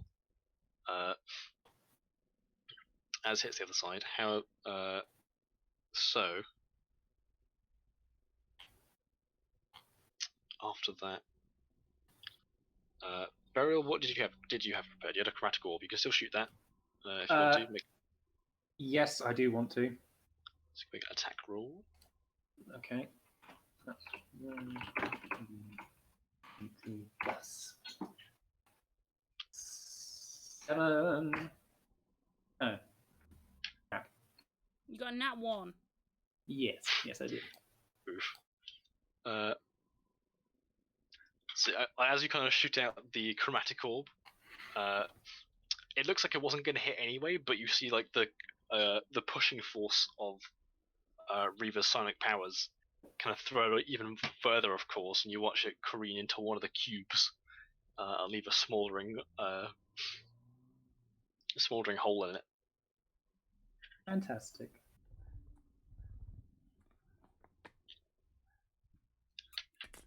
All right. Krook, did you have an action readied? He's muted his mic. Oof. Big oof. But oof, as it were. Tom. It's not revenge anyway, so. Thomas. Right. I've forgotten his second name. God damn it. What? Got his second name. Whose second name? Tom's. Tom Goodear. There you go. Yes. Oh, Right, that got it. Is it my turn? Yeah. Right. The creature is Okay. currently off the bridge, though. In the He's off, chasm. so I can't hit him. Not with a melee attack, no.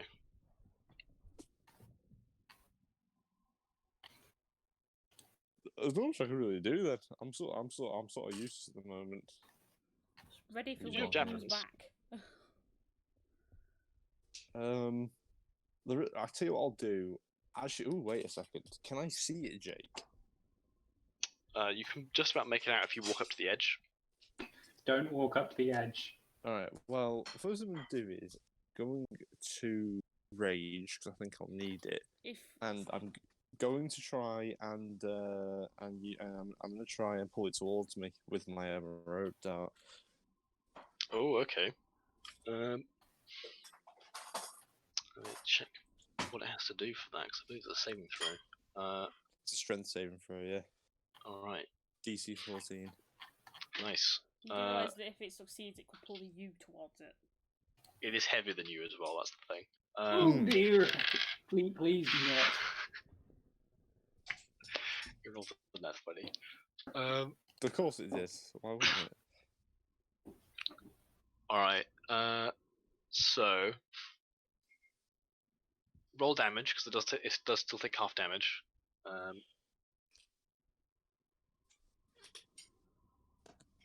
1. It takes 1 damage, okay. Nice. Ugh, threw my pencil there. So yeah, you watch as Crew kind of walks up to the edge and fires the bright silver reel with the kind of barbed tip sailing through the darkness towards this creature, which bats it away before it even reaches it.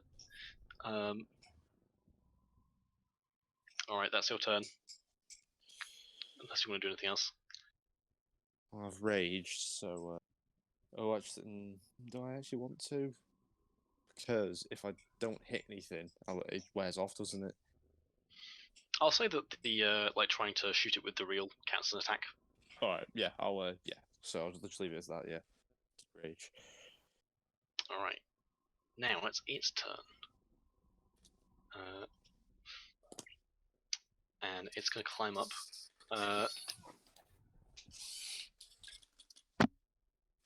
And it's going to... Oh, I forgot about that, yeah. So you watch as it like scuffles up the wall on the opposite side. Turns to kind of look at you. You can see these kind of these luminous green teeth snarl at you in the darkness. And Nice. its tail kind of flashes with this green, like pulses of this green energy as you watch the spikes and spines along it. It flicks its tail, and it's going to shoot the spines at you guys, and it's going to do. Let's have a look. People that have actually done things to it have been Reaver, Kynir, and Krook, so it's going to attack you guys. Didn't Dale also do damage? She missed. Oh. So say that's Kynir, that's Reaver, and that's Krook. That's probably going to hit Kynir. That might not hit Krook, because that is... So 15 to hit you, Krook? It does hit me. Oof. And a 9 to hit you, Reaver. Nope. Alright, so you're safe. So... Barb boys be taking damage. That does beat his AC. Alright, so... that is... It's gonna miss some damage. Alright, Krook, I'm going to need you to make a Constitution saving throw. Sure. Okay. Constitution. I got a 21. Alright, you pass, so you can only take half the poison damage. And you're also raging, so you take half damage in general. So, D8. Okay, so that is...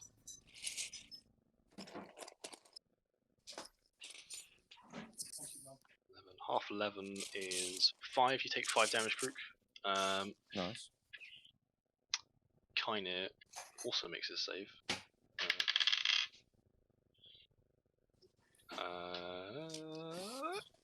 And he takes 6 damage.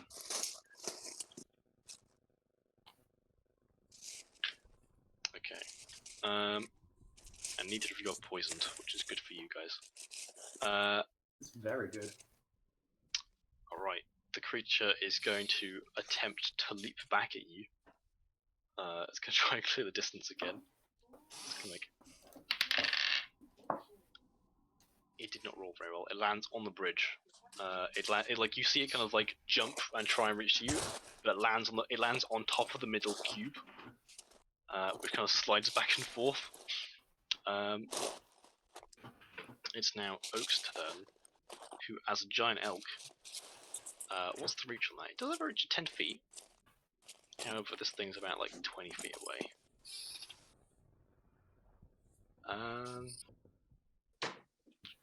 I think Oak's going to hold his action until this boy comes a bit closer.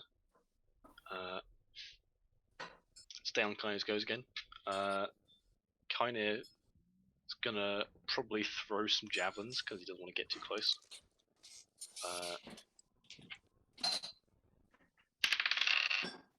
Misses that one. Hits with that one.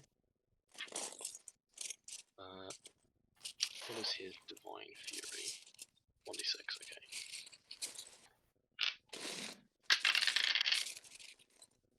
Not very much. Are you playing a video game, Tom? No. Because I feel like I hear like weird sound effects going on in my headphones. Yeah, I'm looking through a box of stuff at the moment. Ah, okay.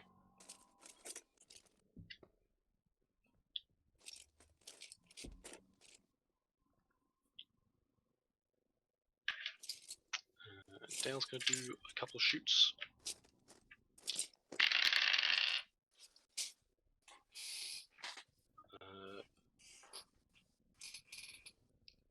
Which is +6 to hit. That hits easily.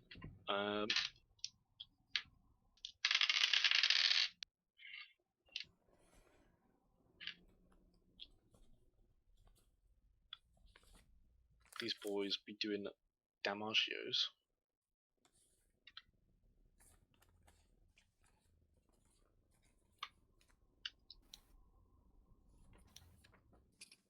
Okay, Trop wasn't now too far away.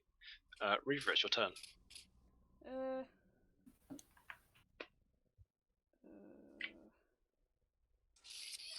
on.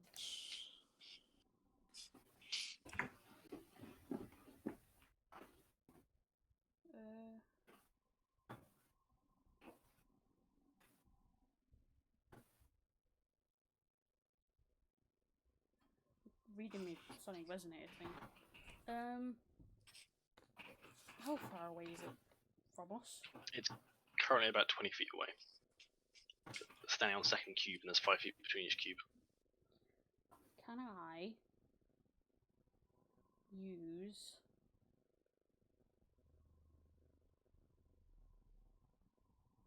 Oh, it's bonus action.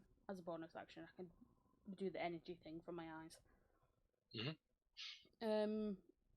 That's what makes it better than your regular one. It does, I think, slightly less damage, but it's a bonus action for you on the Sight Resonator. No, this is mine. Oh, is it? Didn't know that.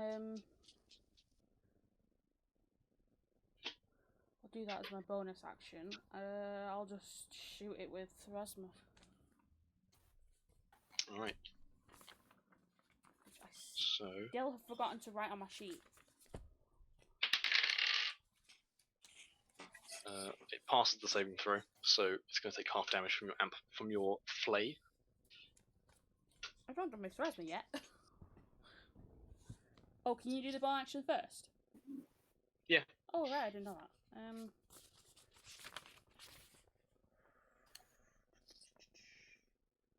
Build it. Did you say it passed? Yeah. Okay, I'll use one charge, so it's just 1d6. Hang on. Come on, you. Work. Thank you. Bloody tablet. Is it just 1d6?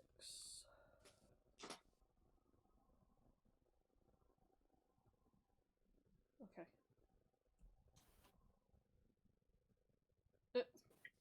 Yes. Half good, I guess. And it takes half damage on a success, correct? Yeah. Alright. That's 1 damage. Uh, I can't remember what it is for Thrasma to hit. it's what it's to hit with your regular weapons, but with a +1. So it's +6. Wait. What is my regular weapons? Yeah, it'd be +6. Mhm. Okay. Your proficiency bonus is +3 at the moment, so +7. that's a nat 1 though. Got a nat That's 1, always fuck! misses. So yeah, you kind of like, it's difficult to spot this thing because its body is like as dark as the shadows around it. You kind of fire off in the darkness and you hear the bullet ricochet off into the chasm. Oh. I'm not getting that back. Well, you can try. Well, yeah, but I'm not going to hit anything, am I? I just recall. No, it, you're not. So. And also, that's a bonus action, so you can't do it this turn. Yeah. Do you want to move? No. You've also got Smick hanging about. Sneaky Oh boy. yeah, it's Nick. Sneaky boy. Oh, he could have readied something as well, couldn't he? Oh well. Yeah, why not? He'll try and fire his bow at it. Right. Oh. Stupid keyboard.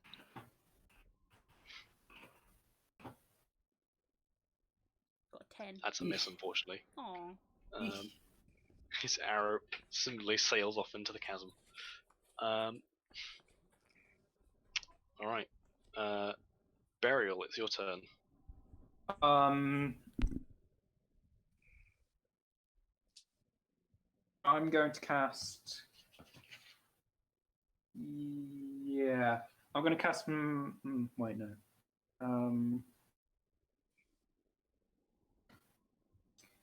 Going to cast Chromatic Orb at 2nd level again. Alright. Actually, no, I'm going to cast Magic Missile at 2nd level. Oh, okay, so just roll damage then. Oh yeah. So that's 4.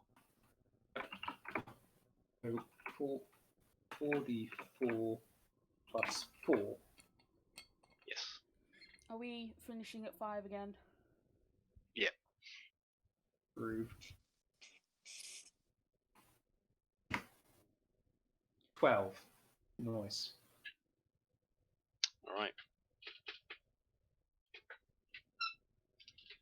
Yeah, so you watch as these kind of streaking bolts of energy fly out from Burial's hands and kind of slam into this creature, which kind of it hisses at you, but again seems to kind of tough it out. I am very quickly going to go to the bathroom, hopefully. If it does get to my turn, I'll use Plasma again. Alright. So, if that's your turn, Burial? Yeah, that's all I can do again. Alright, Crook, you'll go. Nice, right. So whereabouts is he now then, the monster man? He's currently 20 feet away from you, sitting on top of a cube. Alright, I'm gonna go and hit him then. Alright, so to get to him, you're going to have to pass one of the other cubes. He's Okay. also 10 feet up in the air, so it's like... I do have a lot of movement, so I probably should be able to reach him. You'll be able to reach him, but you'll have to dodge a cube, and you'll also have to climb up one to be able to hit him. Okay, yeah, do you need me to roll stuff for that? Yes. Okay, well, is it athletics? Probably, yeah. I mean, to climb up, yes. To dodge the cube, that's a dex save. Okay, I'll do the athletics one. We have I to, got you have to it. dodge past the cube first. Oh, dodge was cubes, and that's a dex save. Yes. I got a nat 20, so 21. All right. So yeah, you kind of time it correctly and jump past. He's on top of another sliding cube though, so if you want to climb up, it's going to be at disadvantage. Okay, all right. I'll climb up. I'll try and climb up them with the athletics.